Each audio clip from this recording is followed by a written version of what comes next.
দোকানের শাটারটা লাগাইতেছেন, অর্ধেক শাটার আপনি নিছেন। মুয়াজ্জিন মসজিদের মধ্যে বলে কদ কামাতিস সালাহ, কদ কামাতিস সালাহ। নামাজ দাঁড়ায় গেছে, নামাজ দাঁড়িয়ে গেছে।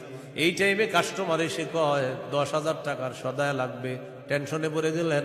নামাজ 10,000, নামাজ 10,000, নামাজ 10,000, পুরাই টেনশনে আছে।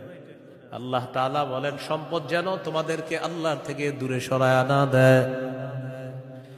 নামাজ দাঁড়িয়ে গেছে, আপনি শাটারও লাগাইতেছেন নামাজে যাওয়ার জন্য। আল্লাহ তাআলা বলেন এই শোনো, সম্পদ যেন আল্লাহর থেকে দূরে সরায় না দেয়। কাস্টমার কয় 10,000, মুয়াজ্জিন কয় কদ কামাতিস সালাহ। টেনশনে পড়ে গেছে, কি করব?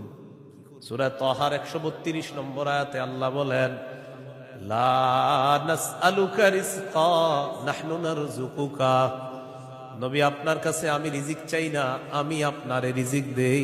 পরিবারকে নামাজের কথা বলেন, নিজে নামাজ পড়েন। নামাজের পর আল্লাহ তাআলা রিজিকের কথা কেন বললেন? কারণ রিজিকের টেনশনে মানুষ নামাজ থেকে দূরে থাকে। আল্লাহ বলেন বান্দা তুমি নামাজে যাও, আমি তোমার থেকে রিজিক চাই না, আমি আল্লাহ তোমাকে রিজিক দিয়ে দে।